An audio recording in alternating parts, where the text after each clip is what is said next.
So আচ্ছা আসিফ ভাই, বলেন। যেটা প্রশ্ন ছিল যে বাচ্চাদের জন্য আপনার কোনো রেকমেন্ডেশন আছে কোন বইগুলা পড়লে ছোটবেলা থেকে মানে সায়েন্সের বই তো ডেফিনেটলি তারা পড়বে, কিন্তু এমনি কোনো রেকমেন্ডেশন আছে 5-6 বছর থেকে শুরু করে 10-12 বছর পর্যন্ত বাচ্চাদের কোন বইগুলা পড়লে তাদেরকে হেল্প করবে লজিক্যাল গ্রো আপের জন্য? আহ, আহ, মোহাম্মদ জাফর ইকবালের কয়েকটা বই আছে, সেই বইগুলো পড়তে পারেন। যেমন ধরেন শূন্য থেকে মহাবিশ্ব বা এই মহাবিশ্ব টাইপের কি কয়েকটা বই আছে মোহাম্মদ হুম। জাফর ইকবালের, সেগুলা দিতে পারেন, তাহলে সেগুলা পড়লে ভালো হবে। পৃথিবীর প্রাচীন ইতিহাস, আহ, রাদুগা প্রকাশনী, প্রগতি প্রকাশনীর কিছু বই আছে, হ্যাঁ, হ্যাঁ, অনলাইনে পাওয়া হ্যাঁ, যায়, হ্যাঁ। সেগুলো দিতে পারেন। সেগুলো পড়লে ছোটবেলা অনেক ভালো একটা ডেভেলপমেন্ট হবে। আর আমার ভাবানুবাদ করা একটা বই আছে, ছোটদের জন্য মানববাদ। এই বইটাও আপনি গুগল প্লে স্টোরে পাবেন, সেটাও আপনি দিতে পারেন। ওকে, ঠিক আছে। আমি মানে এটা রেকর্ডিং এ থাকলো তো আমি খুঁজে খুঁজে বের করব। আমিও ছোটবেলায় কিছু বই পড়ছিলাম, যেমন আমাদের শহরে একদল দেবদূত, তারপরে আরেকটু বড় হওয়ার পর পড়ছিলাম সফির জগৎ, তারপরে রাধুকা প্রকাশনের বইগুলো তো সবগুলোতেই দারুণ আসলে। মানে ওই সময়কার মানে ছোটবেলার অনেক মেমোরিজ রাধুকা প্রকাশনী শুনলে মানে চলে আসে। যাই হোক, ধন্যবাদ আসিফ ভাই যুক্ত করার জন্য। আর আমি মাঝে মাঝে যুক্ত হই দেখানোর জন্য যে আমি আপনাদের কথা শুনতেছি। ঠিক আছে ভাই, হ্যাঁ, ভালো থাকবেন তাহলে, ওকে, বিদায় যান। Thank you. এন্ড বাই ঠিক দ্য ওয়ে, আছে, বেরোচ্ছি ভাই, মনিকা বেলুচি ভালো থাকেন আমারও তাহলে। খুব প্রিয় অ্যাক্ট্রেস। আচ্ছা, ঠিক আছে, থ্যাংক ইউ ভাই। ঠিক আছে, ঠিক আছে ভাই, বিদায় যান। হ্যাঁ, মনিকা বেলুচি বেডা হয়ে গেল, ইস, আমার মনটাই ভেঙে গেল। আমি ভেবেছিলাম আসলে মনিকা বেলুচি যুক্ত হয়েছে। ফ্যান্টাসি ফ্যান্টাসি ফ্যান্টাসির একেবারে যাচ্ছে তাই করে দিল। আহারে, সো স্যাড আছে ভাই, সো স্যাড। তাও যদি ইয়াং বয়সের ছবি নিয়ে যুক্ত হইতো, তাও আসছে একটা বুড়া বয়সের ছবি নিয়ে। ভালো ছবি কি ছিল না? আচ্ছা, এইজিস্ট আসিফ ভাই, আপনি যে এরকম এইজিস্ট, এই জিনিসটা ভাই জানতাম না। বাট ভাই, দর্শকরা নতুন নতুন জিনিস জানতে পারলো আপনার সম্পর্কে। নোট রাখেন আপনারা। ছেলেরা মানে পুরুষ জাতটা নাকি পলিগ্যামাস, এটা নাকি বাই ডিফল্ট, এটা কি সত্য? না, এটা সত্য না। নারী পুরুষ যে কেউই পলিগামি হতে পারে। আমার পলিগামি মনে হচ্ছে এটা আসলে ওকে, সোসাইটির কারণে এইভাবে ভাবতে বাধ্য হয়, একটা মেয়ে ভাবতে বাধ্য হয় যে আমাকে একজন নিয়ে থাকতে হবে। একটা পুরুষ মনে করে ওর সামনে অনেক অপশন আছে। এটা মনে হয় এই সোসাইটির কারণেই এই জিনিসটা ওদের মনের মধ্যে ঢুকে যায়, আর ওইভাবেই তারা চলে।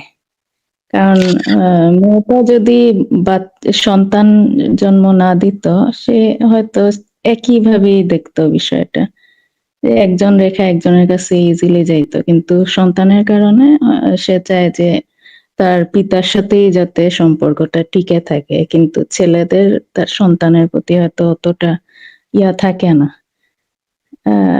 মা মা যেভাবে ফিল করে আর কি সন্তানের বিষয়ে। আমাদের সাথে ফারাজ ভাই চলে আসছে। ফারাজ ভাই, কি অবস্থা ফারাজ ভাই? আসসালামু আলাইকুম রহমতুল্লাহি ওয়া বারাকাতুহু। আসিফ ভাই, ভালো আছেন আপনি? হ্যাঁ, ভালো আছি। এত লম্বা করে সালাম কি? আপনি কি দিন ইসলামে ফেরত গেছেন নাকি? Now, when it comes to polygamy, O I আচ্ছা, fully support only দিনের পথ is real. আজকে কিছু বলেন এই বিষয়ে? শুধু এই একটা বিষয় মুসলমান না। আলফা মেল ফারাজ ভাই। Thank you for recognizing যে আমি একজন আলফা মেল। আপনি তো আলফা আগে মেলদের একটা নিজেকে দিয়ে আলফা হয়। মেল বলতেন, আমার মনে আছে। না, আমি আলফা মেল বলি না বলি, বাট এটা তো একটা ফ্যাক্ট যে আমি একটা আলফা মেল। তো আলফা মেলের তো একটা দিয়ে হবে না। অনেক সময় ফারাজ ভাই মানে হয়ে যে আত্মগর্ব হয়ে যায়, এই জন্য বলে না। কিন্তু এটা তো আমাদের উচিত সবসময় তাকে বলা, যেন তার যেন এটা কি অ্যাবসলিউট ট্রুথ না আসিফ ভাই? অবশ্যই এটা কি অ্যাবসলিউট ট্রুথ না? দুটা কোরআন জিনিস হাদিসে অ্যাবসলিউট ট্রুথ। আল্লাহ এবং আপনি যে আলফা মেল, এই দুইটা 100%। এই তো now you are becoming a সকি বিলিভার। আচ্ছা, আসিফ ভাই, আরেকটা বিষয় হচ্ছে যে একটু আগে যে আলোচনা হইলো না, ধর্ম যদি মুমিনরা ঠিক মতো পালন করে তাহলে হচ্ছে যারা নামাজ ছেড়ে দিছে বা যারা ইসলাম ত্যাগ অস্বীকার করতেছে, মানে জন্মগতভাবে যারা মুসলিম ছিল আর পরে সরে গেছে, ওদের কল্লা উড়াইয়ে দিতে হবে। কিন্তু তারা এটা করতেছে না। তার মানে তো দেখা যাচ্ছে দোজখে বেশিরভাগ মুসলিমই থাকবে, কারণ একে হচ্ছে তারা অনেকে ইসলাম নিজের থেকে ত্যাগ করবে, আবার অনেকে বাকিরা হচ্ছে ওদের প্রাপ্যটা মানে যেটা কল্লা উড়াইয়ে দিতে হবে ওই কাজটাও ঠিক মতো করতেছে না। তাইলে মুসলিম কে থাকতেছে? সেটা ঠিক বলেছেন, কল্যাণের কাজটা ঠিকভাবে চলছে না, এই জন্য অনেক মুসলিম আসলে তাহলে তো ম্যাক্সিমাম এটা তো দোজখের প্রথমে মানুষ প্রথমে মুসলিম আপনার হয়ে দুজন গেছে। রং, আপনার দুজন তো প্রথম স্টেপেই রং। কজ আপনারা দুজন প্রথমে এটাকে একটা অ্যানালিটিক্যাল মাইন্ড দিয়ে দেখতেছেন। ইসলাম তো অ্যানালিটিক্যাল মাইন্ড দিয়ে গবেষণা করার কোনো কিছু ও না। আচ্ছা আচ্ছা, এটা ইসলামের প্রথম যুক্তি স্টেপ হচ্ছে আপনার অ্যানালিটিক্যাল মাইন্ডটাকে আপনি কবর দিবেন। নাও আপনি অবশ্যই। ইসলামের পথে আসেন। আপনি অন্ধভাবে যেটা বলবেন সেটা মানবেন। অ্যানালিটিক্যাল মাইন্ড ব্যবহার করা এটা হচ্ছে কুফরি, শয়তানের মতবাদ। ফারাজ ভাই, তাহলে আমি একটু ঘুরে আসি। জি জি জি, ঠিক আছে আচ্ছা ওকে। জি আপু বলুন আপনি। এই মেনলি যে আহ, আসলে যদি প্যারালালি কোনো ওয়েতে যে কোনো ধর্ম সম্পর্কে আলোচনা হইতো, কারণ ইসলাম থেকে অনেকে সরে যাচ্ছে ঠিক আছে, বাট নাস্তিক যেভাবে বাড়তেছে ওইভাবে এখন যদি অন্যান্য ধর্ম থেকেও তারা রিলিজ না হইতে পারে, তো ওই ধর্মগুলো আবার মোটামুটি যদি আবার গ্রো করতে থাকে, কোন আলটিমেটলি কি ধর্ম হবে? দুনিয়াতে এখন এক্সিস্টেন্সে নাই যে ধর্মটা চাইলেও ইসলামের মতো বর্বর হইতে পারবে। আই ডোন্ট থিঙ্ক কোন ধর্ম এরকমটা আছে। চাইলেও হইতে পারবে, but it would take a long as time. আমার মনে হয় না যদি মানুষ এরকম অন্য ধার্মিক হয়। ধর্মগুলো এতটা ভয়ঙ্কর না আসলে, তো ভয়ঙ্কর এখানে না, ওয়ারি এতটা হওয়ারও করে তেমন ঘৃণা, তেমন কোনো কারণ নাই। করে মিলিটেন্সি, করে হচ্ছে আপনার অন্য ধর্মের প্রতি বিদ্বেষ ছড়ানো, অন্য দেশ দখল করা, অন্যকে হত্যা করা, জাস্টিফাই করা, এইগুলা অন্যান্য ধর্মগ্রন্থের মধ্যে এরকম অ্যাটলিস্ট তারা সগর্বরে বলে না।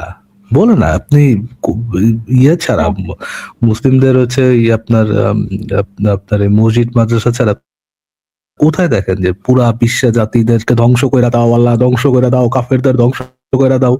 কারা বলে এটা? কোন ফকিন্নি বলে এগুলা? কাউকে শুনছেন এগুলা বলতে? কোন ধর্ম একটা বলছেন? এই ধর্মই যে ধর্ম দুনিয়ার সবার উপর ঘৃণা চায়, সবার উপর অত্যাচার চায়, সবার উপরে তাদের দখলদার চায়, সেই ধর্মই বললে বেড়ায় ওহো উই আর দা কি ইসলাম ইজ রিলিজিয়ন অফ পিস। মানে কি লেভেলের আলট্রা হিপোক্রেসি! বলার বাইরে, ভণ্ডামির চূড়ান্ত সীমানা এগুলা।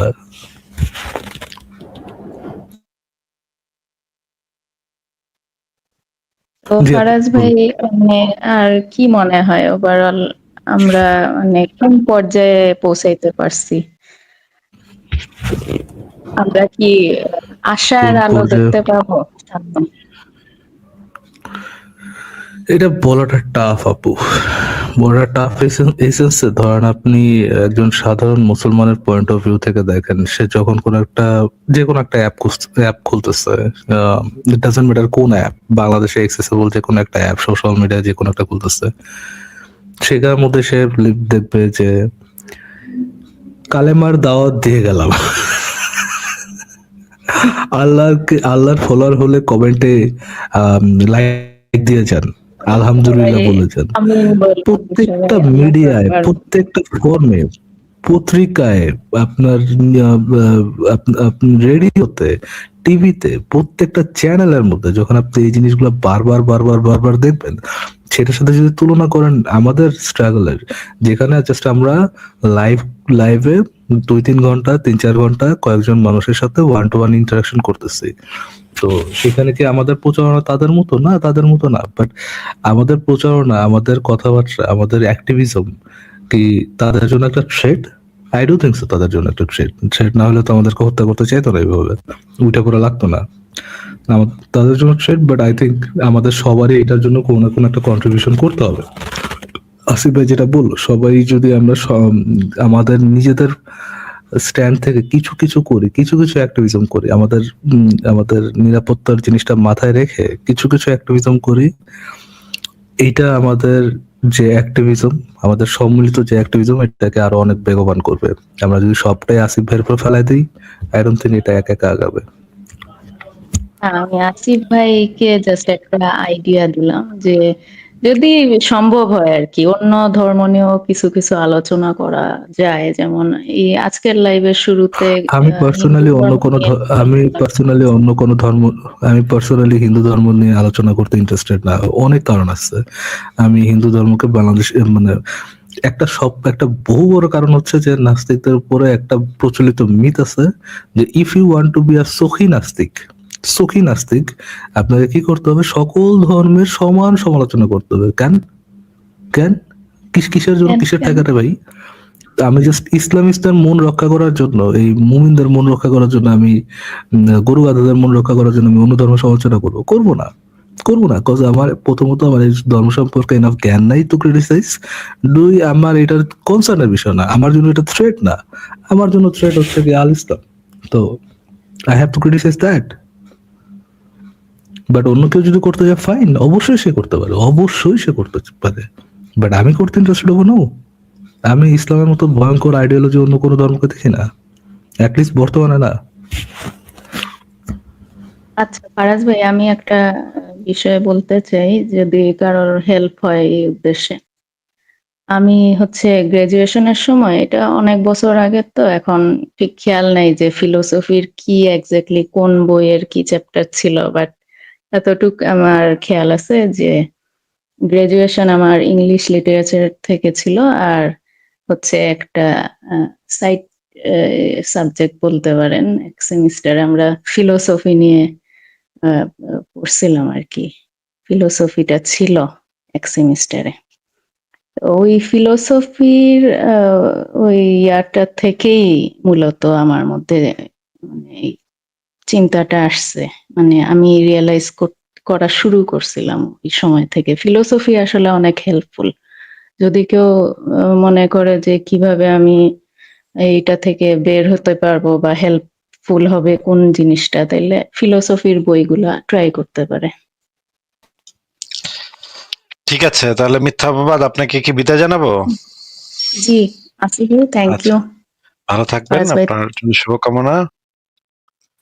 আল হায়দার আপনাকে যুক্ত করা আছে, বলেন আপনি। হ্যালো, শুনতে পাচ্ছেন? একটু জোরে বলতে হবে। হ্যাঁ, বলছি শুনতে পাচ্ছেন আমার কথা? ভালোভাবে শোনা যাচ্ছে না ভাই, জোরে বলতে হবে। এক মিনিট দাঁড়ান, আমি ব্লুটুথ অফ করি। হ্যাঁ, এবার শুনতে পাচ্ছেন আমার কথা? এবার ঠিক আছে, হ্যাঁ বলেন। হ্যাঁ, বলছিলাম ভাই, আমি আপনার ভিডিওটা আজকে প্রথম দেখলাম আর কি। একটা হাদিস নিয়ে আপনি ব্যাখ্যা করছেন যে নামাজ না পড়লে মানুষরা কাফের হয়ে যায়, মানে ইচ্ছাকৃতভাবে ছেড়ে দিলে কাফের হয়ে যায়, বললেন না? হ্যাঁ হ্যাঁ, আমি একজন তো প্রখ্যাত আলেমের ভিডিও দেখালাম। আচ্ছা আচ্ছা, মানে কি, মানে তাহলে তো দুনিয়াতে কেউ মুসলমান থাকবে না। ইসলামী শরীয়ত যখন কায়েম হবে তখন যদি আপনি এটা না করেন, তখন আপনার উপরে শাস্তি প্রযোজ্য হবে। মানে এই মুহূর্তে যদি দাঁড়িয়ে থেকে যদি হয়, তাহলে দুনিয়াতে কেউ তাহলে মুসলমান থাকবে না, কেননা অলমোস্ট টাইম মানুষ ইচ্ছাকৃতভাবে নামাজ ছেড়ে দেয়। 80% মানুষ তো মানে এমনি তো কাফির হয়ে যাবে, হ্যাঁ কি না? তখন বাধ্য করা হবে আপনাদেরকে জোরপূর্বক বাধ্য করা হবে, আপনারা ভয় আতঙ্কে নামাজ পড়তে যাবেন তখন।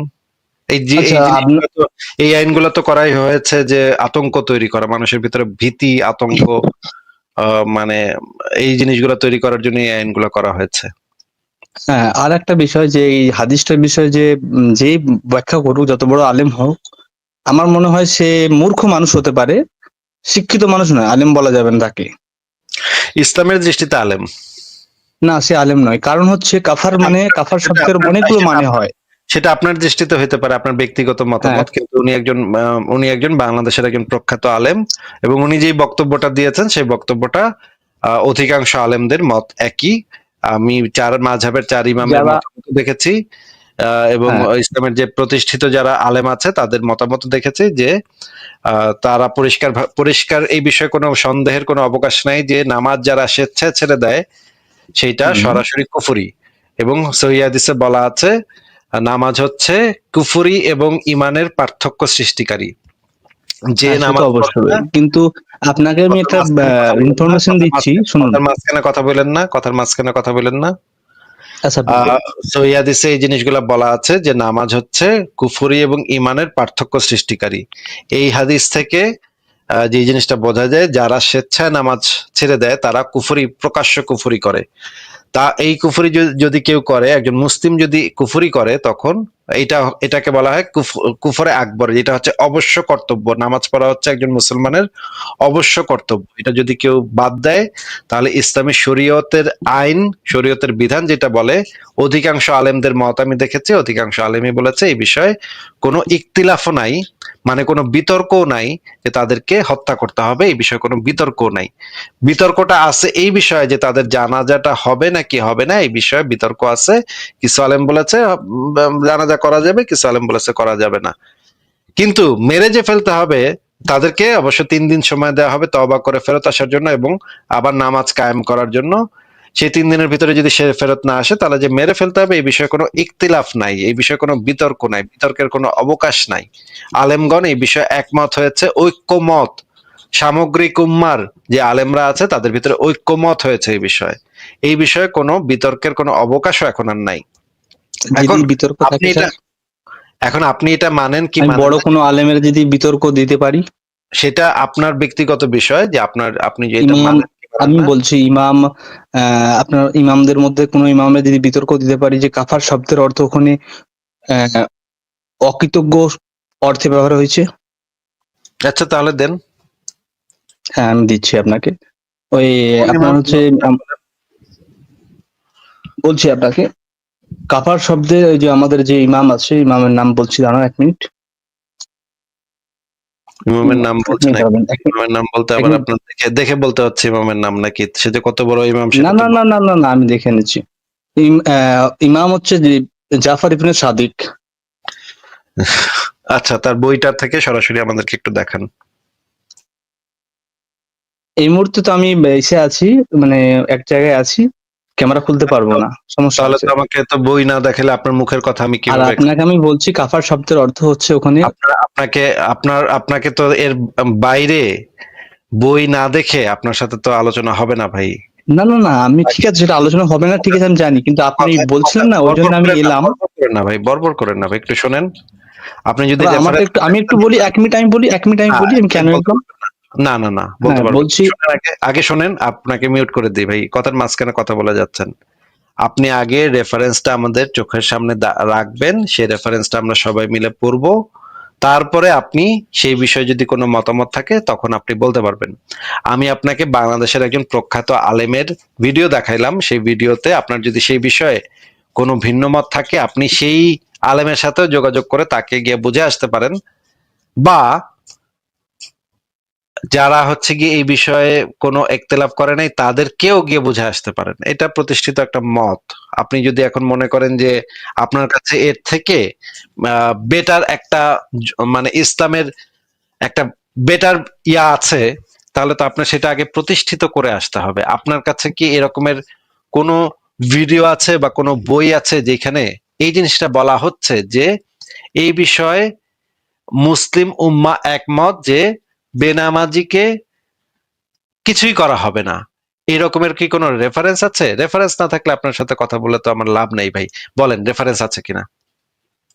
বলছি স্যার, একটা কথা বলি, আমি এখন আছি বাজারের মধ্যে, ঠিক আছে, আপনার ভিডিওটা তাহলে যে দেখলাম, তাহলে যেদিন আপনি শুনেন না, দেখলাম কথাটা পুরো, না না না, আপনি আমি বাজারে আছেন না কোথায় আছেন এগুলো আমাদের আলোচনাতে মানে প্রাসঙ্গিক না ভাই, আপনাকে মিউট করে রেখেছি। আপনার কাছে যেদিন রেফারেন্স থাকবে শুধুমাত্র সেই দিন আপনি আমার সাথে যুক্ত হবেন কথা বলতে। আমি আমার আলোচনা রেফারেন্স সহ, ভিডিও সহ, মানে ইসলামের যে প্রাথমিক সূত্রগুলা সেই বইগুলা সহ আমরা আলোচনা করি। এই রকমের হাজার হাজার মুমিন এসে বলে গেছে, ভাই 10 মিনিট আমার সময় দেন ভাই, আমি বাসাতে ঢুইকাই আপনার দলিলটা আপনার মুখে উড়ায় মারুম, একেবারে দাঁত ভেঙে দিব আপনার। এরকমের হাজার হাজার মুমিন আমার লাইভে এসে ঘুরে গেছে ভাই। হ্যাঁ, 10 মিনিটের কথা, 1 ঘন্টার কথা, 1 দিন পরে আমু, 2 দিন পরে আমু, এগুলা হাজার হাজার মানে ঘটছে, হাজার হাজার বার ঘটছে আমার লাইফে। ওই মুমিন আর জীবনে কোনোদিন এদিকে ফেরত আসে নাই, একবার যে গেছে আর কখনো ফেরত আসে নাই। ঠিক আছে, আমি বুঝতে পারতেছি আপনার এই বিষয়ে এই মুহূর্তে আপনার কাছে রেফারেন্স নাই, তাহলে এই বিষয়টা আমরা ড্রপ করি। আপনাকে আমি একটা প্রশ্ন করি, নতুন একটা প্রশ্ন করি। আপনি কি শুনতে পাচ্ছেন আলী হায়দার? হ্যাঁ, আমি শুনতে পাচ্ছি। আচ্ছা, আপনাকে আমি একটা ইসলাম বিষয়ে একটা প্রশ্ন করি, আপনি একটু আমাকে সেই প্রশ্নটার উত্তর দেন। আপনার ধর্ম ইসলামে একটা বিধান আছে যে কাফেরদেরকে মেরে আপনারা কাফেরদের মা বেটিকে গনিমতের মাল হিসেবে নিয়ে আসেন এবং তাদের সাথে সহবত করেন, তাদের সাথে সেক্স করে, বলে বলুন না, সেক্স করে। হ্যাঁ, হ্যাঁ, তাদেরকে বন্দি করে নিয়ে এসে তাদেরকে ধর্ষণ করেন আপনারা। আসলে আপনারা মুমিনরা, আপনার নবীও করেছে, আপনার নবীর যারা মানে সাহাবী ছিল তারা সবাই মিলে করেছে, ধর্ষণ করত। একটা বন্দি নারীকে তো তুলে এনে তার বাপ ভাইকে মেরে তাকে তুলে এনে তাকে তার সাথে সেক্স করা, এটা তো আসলে রেপ হয়, এটা তো আসলে বাই ডেফিনেশন রেপ।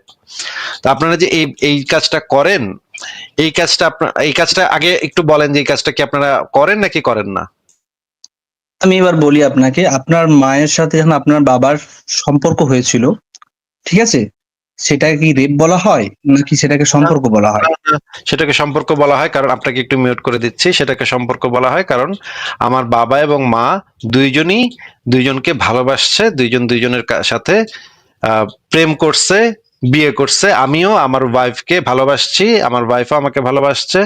আমরা দুইজন মিলেমিশে একসাথে একটা পরিবার গঠন করার সিদ্ধান্ত নিচ্ছি। কিন্তু আমি আপনাকে যে জিনিসটা বলছি সেটার সাথে এটার রিলেটেড না। এটা হচ্ছে, মনে করেন একটা কাফের একটা গোষ্ঠী আছে, তারা তাদের মতো করে বসবাস করছে। আপনাকে আমি রেফারেন্স গুলা বের করে দেখাবো একটা একটা করে, আমার কাছে সব রেফারেন্স খোলা আছে, আমি আপনাকে একটা একটা করে বের করে করে দেখাবো। আমি আগে বলে নিই, সামারিটা বলে নিই যে মুসলমানরা কাফেরদের বিরুদ্ধে জিহাদ করলো, যে কাফেররা কেন ইসলাম গ্রহণ করতেছে না, এই জন্য তাদের বিরুদ্ধে জিহাদ করলো। জিহাদ করতে গিয়ে সেই কাফের গোষ্ঠীর সমস্ত পুরুষ সদস্যদেরকে মেরে ফেললো। আপনার মুসলমান ভাইরা, আপনার দিনী ভাইরা সমস্ত পুরুষ সদস্যদেরকে মেরে তাদের মা বেটিকে বন্দি করে আপনার মুসলমান বাহিনী নিয়ে আসলো, বেঁধে বন্দি করে নিয়ে আসলো। এই যে যে মেয়েগুলা, সেই মেয়েগুলা তো স্বেচ্ছায় আপনার মুসলমানদের সাথে আসে নাই, তাদেরকে বন্দি করে আনা হয়েছে। তার মানে বোঝা যাচ্ছে যে এটা তাদের এই বিষয়ে কোনো সম্মতি নাই। তাদের বাবাকে মারা হয়েছে, তার ভাইকে মারা হয়েছে, তার ছেলেকে মারা হয়েছে, তার স্বামীকে মারা হয়েছে, তাদের লাশের উপর দিয়ে তাই সেই মেয়েদেরকে বন্দি করে তুলে আনা হয়েছে। এই মেয়েগুলার তো কোনো অবস্থাতেই কোনো সম্মতি থাকার কোনো প্রশ্ন আসে না। আপনি যে আমার মায়ের কথা বললেন, আমার মায়ের সম্মতি ছিল তো, আমার বাবার সাথে বিয়ে করা এবং যৌনকর্ম দুই কাজই সম্মতি ছিল। সেই কারণে সম্মতি থাকলে তো আমরা কোনো সমস্যা দেখি না। একজন দুইজন প্রাপ্তবয়স্ক মানুষ যদি সম্মতিতে যদি তাদের সম্পর্ক হয়, সেটা তো ভালো ব্যাপার, প্রেম ভালোবাসা ভালো ব্যাপার। কিন্তু এই আমি যেই ক্ষেত্রটার কথা বলছি, সেই ক্ষেত্রে বেটাটা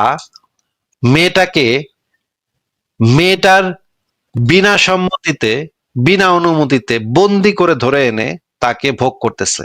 এটা তো একটা রেপ কেস। আমি আপনাকে এই ক্ষেত্রের কথা জিজ্ঞেস করেছি। আপনি কি দলিলগুলা দেখতে চান? মানে আমি বুঝতে পারছি যে আপনি হয়তো জিনিসটা জানেন না, আজকে হয়তো প্রথম জানেন। তাহলে আমি আমি এসব বিষয়ে আমার জানা আছে। আপনাদের যে অ্যাডাম সাহেব আছে না, সেও আমার কাছে চুপ হয়ে বসছিল একবার। আচ্ছা আচ্ছা, ঠিক আছে, সবাই হ্যাঁ, সেও জানা আছে, এসব বিষয়ে বলতে হবে না। ভাই এত মারাত্মক ভাই, মুমিন এত মারাত্মক, মুমিনদের দেখলেই আমি আপনাকে একটা কথা বলছি, আপনি শুধু কি কথাগুলো ঘুরান একের পর এক। আপনাকে একটু মিউট করে দিচ্ছি ভাই। আপনারা মুমিনরা এতই মানে তুখোর, এক একজন এতই তুখোর, আপনাদের দেখলেই নাস্তিকের একেবারে তব্দা হয়ে যায়। সারাদিন আপনারা এই কথা বলতে থাকেন, এগুলো হচ্ছে পাগলের কথা। না না না, একের পর এক কথা হোক না। প্রথমে যে আপনাকে আবারও মিউট করে দিলাম, আপনি কথার মাঝখানে কথা বলেন না। ঠিক আছে, বুঝছি আপনি বিরাট ভাই, বিরাট একটা মানে মারাত্মক ভাড়াভাড়ি। আপনার দেখে আমিও মনে করেন দাঁত ভেঙে গেছি। এখন তাহলে মিউট করবেন না, প্লিজ মিউট করবেন না। মিউট করবো তো, আমি যখন কথা বলছি তখন তো মিউট অবশ্যই করবো। আবারও মিউট করলাম। আপনাদের প্রবলেম এটাই, আচ্ছা কিছু না। আবারও মাঝখানে কথা বলতেছেন। আপনাকে তো বলতেছি আপনি উত্তর দিয়েন। আপনাকে যখন আপনি বলবেন না কথা, আবারও কথার মাঝখানে কথা বলে, বেকুব কোথাকার। আপনি হচ্ছেন মানে জঙ্গির বাচ্চা, জঙ্গি নবীর উম্মত, তো আপনারা সব সভ্যতা ভদ্রতা শিখেন নাই। যাই হোক, আপনাকে আমি বলে দিচ্ছি যে আপনি আমাকে এই প্রশ্নটার উত্তরটা দেন। বুঝলাম যে আপনি জিতছেন, যান, আপনি সবাই হারায় দিচ্ছেন, পৃথিবীর সব নাস্তিকরা আপনি হারায় দিচ্ছেন। আমি মানে মেনে নিলাম আপনার কথা। এবার আপনি আমাদেরকে সেই উত্তরটা দেন যে আপনাদের ধর্মে যে এই বিধানটা আছে নাকি নাই, সেটা আগে একটু বলেন। আলী হায়দার বলেন এবার। হ্যাঁ ঠিক আছে, আমি বুঝছি। বলার আগে একটা কোরআনের আয়াত বলতে চাই। কোরআনের আয়াত আছে যে মোহাম্মদের নয় সে তার আপনি বাপেরও নয়। কোরআনের আয়াতটা আপনি পরে বললেন, আবারও মিউট করে দিচ্ছি। আপনার ধর্মে এই বিধানটা আছে নাকি নাই আগে এটা একটু বলে শেষ করেন। আপনার যদি কোরআনের 5টা আয়াত বলতে হয় আপনি পরে বললেন, আপনাকে আমি মানে আলাদা এই আলোচনার বাইরে আলাদা সময় দিব যে আপনি যান আপনার ইচ্ছা মতো 5 মিনিট কথা বক বক করেন, তখন আপনি 5 মিনিট বক বক করেন, তখন আপনাকে আমি আপনি এখানে যাই। ওয়াজ হচ্ছে না, আপনার ওয়াজ শুনবো না আমি। আচ্ছা ঠিক আছে, আপনাকে আমি জিজ্ঞেস করেছি যে আপনার ধর্মে এই বিধানটা আছে নাকি নাই সেটা আগে একটু বলে নেন, তারপরে আপনাকে লাস্টে আমি 5 মিনিট টাইম দিব, আপনি কেন ভাই জিলেপি পাকাচ্ছ ভাই? আবারও কথার মাঝখানে বলেন। আপনাকে জাস্ট জিজ্ঞেস করছি এই বিধানটা আপনার ধর্মে আছে নাকি নাই সেটা একটু বলেন দয়া করে। আলী হায়দার আনমিউট করে বলেন এবার। ভাই বলার জন্য আমাকে 2 মিনিট টাইম দিতে হবে। যদি সেটাও যদি না দেন আমার তাহলে কিছু করার নেই। না আগে এই জিনিসটা একটু বলে নেন যে এটা আপনার শুধুই ধর্মে মিউট করে দিলে কি হবে বলুন তো? আবারও কথার মাঝখানে বারবার কথা বলতেছেন, আশ্চর্য। ভাই আমি আপনাকে বলবো না, মিউট করে দিচ্ছেন কেন? আবারও মিউট করে দিতে হচ্ছে। আপনাকে জিজ্ঞেস করছি আগে এটা একটু ক্লিয়ার করেন আমাদেরকে যে এটা আপনার ধর্মে আছে নাকি নাই। যদি আপনি বলেন নাই, বলতে পারেন আপনি নাই, তাহলে আমি আপনাকে বের করে দেখাবো। আর যদি বলেন আছে তাহলে আমি পরের স্টেপে যাব, এই আলোচনাটার একটা পরের স্টেপ আছে সেটাতে যাব। এই কারণে জিজ্ঞেস করছি ভাই, ভালোভাবে জিজ্ঞেস করছি, ভালোভাবে উত্তর ভাই দেন। আছে না নাই তার তার জন্য তো আমাকে কোরআন একটা আয়াত পড়তে হবে, পড়ে বোঝাতে হবে, নাহলে বুঝবো কি করে আছে না নাই, সেটা তাহলে বোঝাবো আগে কিভাবে? বলেন, আগে বলেন আছে নাকি নাই, তারপরে আপনি যেটা বোঝানো সেটা পরে বোঝায়েন। আগে বলেন আছে অথবা নাই সেটা বলেন আগে। হ্যাঁ সেটা বলার জন্যই তো আপনাকে কোরআন আয়াত শোনাচ্ছি আমি। আরে শুনছেন কোরআনের না আয়াত কেন তো আপনি? পরে শুনবো তো, আপনি আগে বলেন আছে অথবা নাই না, সেটা আগে সেটাই বলেন। সেটাই সেটাই সেই জিনিসটা বোঝানোর জন্যই তো বলছি কোরআনের আপনাকে। আয়াতটা যখন আমি বলবো যে না রেফারেন্স, বললে আপনি বুঝবেন কি ভাই? যখন আমি বলবো এটার সপক্ষে রেফারেন্স দেন, তখন আপনি কোরআন থেকে, হাদিস থেকে, তাফসির থেকে, সিরাত থেকে, যেখান থেকে ইচ্ছা সেখান থেকে রেফারেন্স দিবেন। সেটা তো পরের স্টেপ, এখন তো আপাতত দেখুন reference- আমরা মুমিন মানুষ তো। আবারও কথার মাঝখানে কথা বলছেন। রেফারেন্স যখন চাইবো তখন আপনি রেফারেন্স দিয়েন, অসুবিধা তো নাই। যখন আমি বলবো যে ভাই এই কথাটা যে বললেন এটা রেফারেন্সটা কি, তখন আপনি বলবেন এইটার সপক্ষে আমার রেফারেন্স হচ্ছে কোরআনের এই আয়াত, এই যে অতমুক তমুক তমুক ব্লা ব্লা ব্লা, তখন আমি আপনার কাছ থেকে রেফারেন্স নিব, অসুবিধা নেই। আগে শুধুমাত্র এইটুকু জানতে চাচ্ছি যে আপনার ধর্মে এই বিধানটা আছে নাকি নাই, সেটা আগে শিওর আমরা হয়ে নেই, তারপরে আমরা পরের স্টেপে যাব। যখন আমার রেফারেন্স লাগবে কোরআনের আয়াত বা হাদিসের কোন একটা হাদিস, তখন আপনি অবশ্যই দিয়েন, সেটা আমি তো আপনার কাছ থেকে নিব, অসুবিধা নেই। আগে একটু বলেন যে এটা আছে নাকি নাই সেটা একটু বলেন। ভাই আপনি কি মাদক সেবন করেছেন? বারবার হ্যাঁ মুখটা ধরেন আমি মাদক সেবন করেছি, এবার বলেন আপনার ধর্মে কি এটা আছে নাকি নাই। হ্যাঁ তার জন্য আমাকে একটা কোরআনের আয়াত বলতে হবে, শোনাতে হবে হ্যাঁ আপনাকে। রেফারেন্স তাহলে তো আমি বুঝবেন পরে কিভাবে? শুনবো, রেফারেন্স আমি পরে, আমি বুঝতে চাচ্ছি না তো এখন রেফারেন্স নয়, কোরআনের আয়াত। আবার মিউট করে দিচ্ছি। আপনি ভাই মানে একটা মানে সহজ প্রশ্ন, সহজ উত্তর, ইয়েস নো বলবেন, আছে অথবা নাই। না বলতে পারেন নাই, এটা ইসলামে কোথাও নাই, না অসম্ভব, এটা ইসলামে থাকতেই পারে না, এটা আবার কেমন কথা বলতেছেন, বলে দেন। আর যদি বলেন যে আছে, হ্যাঁ আছে, এটা আছে, তাহলে সেটাও বলে দেন। আপনাকে যখন বলবো যে আপনি যে উত্তরটা দিয়েছেন সেই উত্তরটার সপক্ষে দলিল কোথায়, তখন আপনি বলবেন যে এই যে আমি উত্তরটা দিয়েছি এটার সপক্ষে দলিল হচ্ছে কোরআনের সূরা নিসার 24 নম্বর আয়াত বা 23 নম্বর আয়াত, বা সূরা তাওবার 5 নম্বর আয়াত, বা সূরা আনফালের অমুক নম্বর আয়াত। এটা তখন আপনি বলবেন যখন আমি আপনার কাছে রেফারেন্স চাইবো। আপাতত তো আমার তো রেফারেন্সের দরকার নাই। আমি অলরেডি কোরআন খুব ভালোভাবে জানি, হাদিস গুলাও খুব ভালোভাবে জানি, আমার আপাতত রেফারেন্সের দরকার নেই। আমি আপাতত শুধুমাত্র চাচ্ছি যে এটা আপনার ধর্মে আছে নাকি নাই সেটা আপনার কাছ থেকে জানতে চাচ্ছি। এরপরে যখন আপনি বলবেন না নাই, তখন আমি আপনার সাথে ওইটা নিয়ে আলোচনা করব, না নাই নিয়ে আলোচনা করব।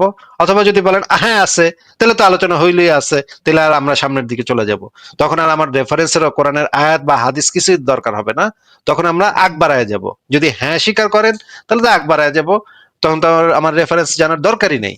আপনাকে আবারও জিজ্ঞেস করছি যে এই বিধানটা কাফেরদেরকে মেরে তাদের মা বেটিকে গনিমতের মাল হিসেবে আপনারা যে বন্দি করে এনে ধর্ষণ করেন, এটা কি আপনার ধর্মের বিধানের ভিতরে আছে নাকি নাই, বলেন আবার। এবার মিউট করলে ভাই আমি থাকবো না, আমি কথা বলবো না আপনার সাথে। না থাকলে না থাকতেই পারেন, কিন্তু আপনাকে যেটা জিজ্ঞেস করছি বুঝে গেছি আপনার কত দূর দৌড়, বুঝে গেছি হ্যাঁ, আমি। যেহেতু আবারও মিউট করে দিচ্ছি। আপনি বারবার বলে যাচ্ছেন কোরআনের আয়াত বলবো, কোরআনের আয়াত বলবো, কোরআনের আয়াত বলবো। আপনি যে কত বড় গাগু, এটা তো আমি ভাই, আমরা সবাই, দর্শকরা সবাই বুঝে গেছে আপনি যে কত বড় বাটপার এবং গাগু। আপনি যে আপনার লুচ্চা নবী মোহাম্মদের মতোই গাগু মাল ঘুরায় ঘুরায় বলতেছেন, উত্তর দিবেন না। মাইরা এলে উত্তর দিব না, কারণ উত্তর দিলে তো আমার নবী ন্যাংটা হয়ে আমি তো যাবে। উত্তর দিতে চাইছি, আমার আমার নবী তো আমি ন্যাংটা তো হয়ে উত্তর যাবে। দিতে আমার চাইছি, আপনি ধর্মটা দিতে কত, দিচ্ছেন না। আমার ধর্মটা যে কত কত জঘন্য, এটা তো সবার সামনে প্রকাশ হয়ে যাবে। আমি এই জন্য উত্তর আমি দিব না, ঘুরায় পেঁচাবো, আমি খালি প্রমাণ করবো বারবার। খালি ঘুরাবো পেঁচাবো, কিন্তু উত্তর দিব না না। পারলি মিউট, না পারলি হ্যাঁ, মিউট তো অবশ্যই করব। আপনাকে যেটা প্রশ্ন করছি শুধুমাত্র সেটার উত্তরটা দেন, তারপরে আমরা অবশ্যই আপনাকে আবার শেষে 5 মিনিট সময় দেব কথা বলার জন্য। কেউ আপনাকে মিউট করবে না, তখন আপনি 5 মিনিট গজ করে কথা বলবেন। আপাতত বলেন যে আপনার ধর্মে এই বিধানটা আছে নাকি নাই, সেটা একটু আগে বলেন। সেটা বলতে দিলে, সেটা আপনি বললে তারপর আমি আপনাকে কথা দিচ্ছি, আপনাকে না 5 মিনিট তো দেওয়া যাবে না, 2 মিনিট সময় দিব, আপনি যা ইচ্ছা তখন বলবেন। আপনাকে কেউ থামাবে না, কেউ মিউট করবে না, কিন্তু আগে এই জিনিসটা ক্লিয়ার করে নিতে হবে আপনার ধর্মে এটা আছে নাকি নাই, বলেন। ভাই এত সূক্ষ্ম বিষয় না, সেই বিষয় বলার জন্য আমার টাইম দিতে হবে। আপনি যে বলছেন না ওটা আছে, অবশ্যই অবশ্যই আছে, কিন্তু আপনি যেভাবে উপস্থাপন করছেন সেভাবে না। আপনাকে আবারও একটু মিউট করছি ভাই। আমি আপনার সাথে আলোচনা করতে চাই। হ্যাঁ, আমি চাচ্ছি যে আলোচনাটা হোক।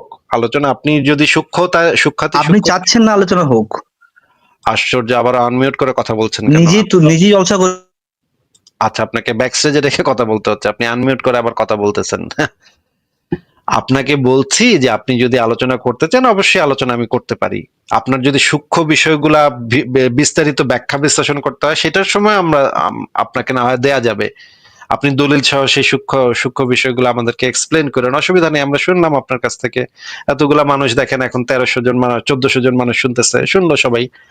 কিন্তু আপনি যেটা বলবেন সেটা দলিল সহকারে আমাদেরকে দেখাবেন, বলবেন, অসুবিধা নেই, আমরা মেনে নিব তখন আপনার কথা।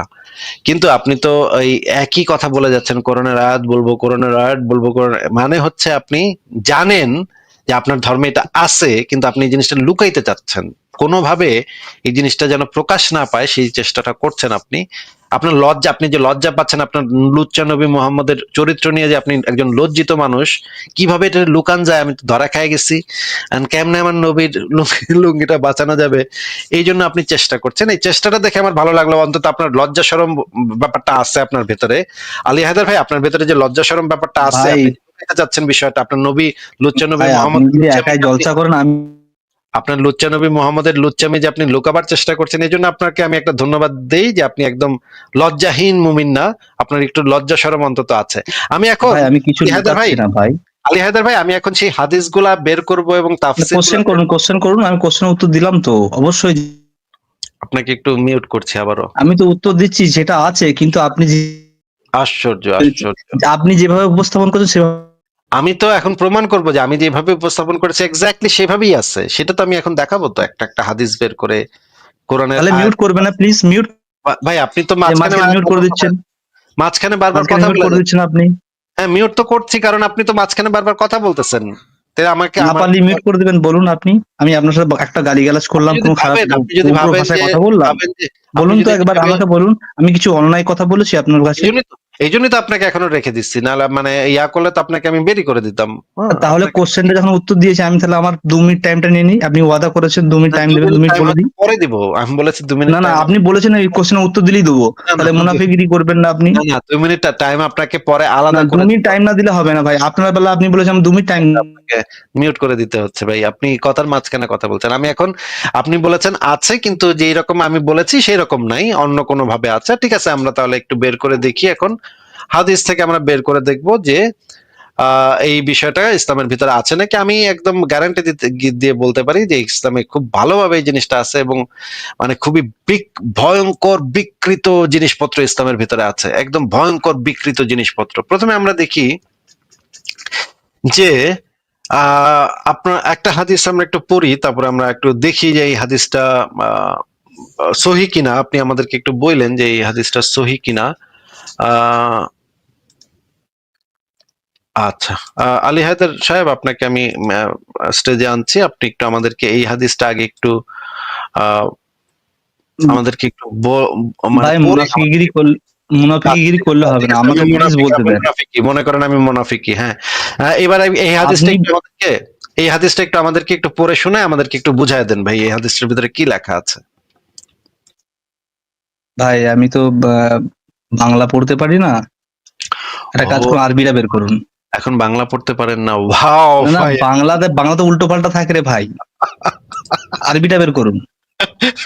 আরে মুবিন, আচ্ছা ঠিক আছে, আরবি বের করছি, অসুবিধা নেই। ঠিক হ্যাঁ আছে, আপনি অবশ্যই আরবি বের আমাদেরকে করুন। অনুবাদ করে দিন, ঠিক আছে? আপনি আমাদেরকে অনুবাদ করে দিন। অনুবাদ আপনি ভাইবেন না যে অনুবাদ একটা মানে বেরাসার একটা না, অনুবাদ করে দিন। তার আগে কিন্তু আমাকে 2 মিনিট বলতে দিতে হবে ভাই, তাহলে মুনাফিকিরি হয়ে যাবে কথাটা। আমি আগে বলবো, 2 মিনিট বলবো না, আপনি আপনাকে আমি বললেন টাইম বলেছি, দেবো 2 মিনিট বলার জন্য। আপনাকে এটা বলেছি। অন্যায়, এটা অন্যায়। আপনি একাই জলসা করে যাবেন, আমরা শুধু। আপনি যদি ভাবেন এটা অন্যায়, তাহলে অন্যায় ভাবেন, অসুবিধা নেই, আমার কোনো অসুবিধা নেই ভাই। আপনি ভাবতে চাইলে ভাবতে পারেন। আপনি এই যে দেখেন, আমি এই আরবিটা বের করেছি, আপনি একটু তাহলে আরবিটা পড়ে আমাদেরকে শুনায় দেন। দেখেন এখানে কি লেখা আছে, পড়েন তাহলে।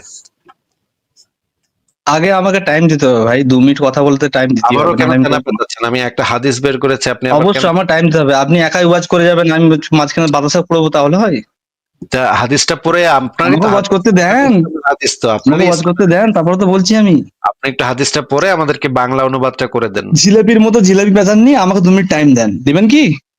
দিব, পরে দিব, না লাস্টে পরে নয়, আপনি ওয়াদা করেছেন কোশ্চেনের উত্তর দিয়ে। আপনাকে নোট করে দিচ্ছি। তাইলে আপনি পড়বেন না?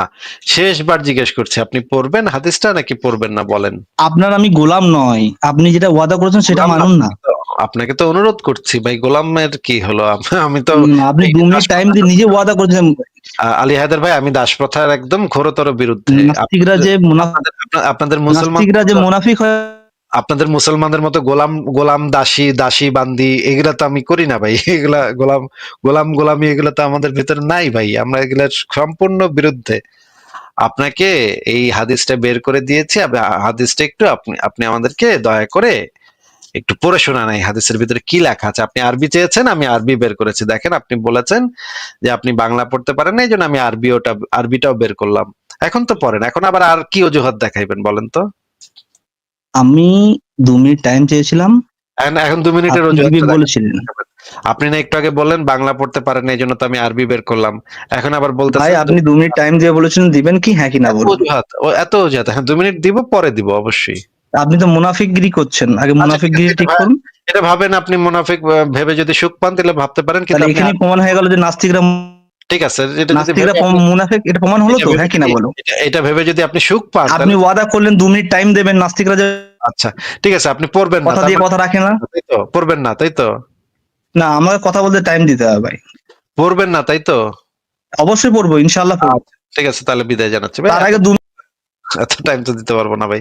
দেখেন, আপনাকে আমি রাখতে চেয়েছিলাম, আপনার সাথে আলোচনা করতে চেয়েছিলাম, কিন্তু আপনার বুঝতে পারতেছি আপনি কোনোভাবেই, প্রথমে বলেন বাংলা পড়তে পারেন না, তাও আরবি বের করলাম, এখন বললেন 2 মিনিট টাইম না দিলে পড়বো না।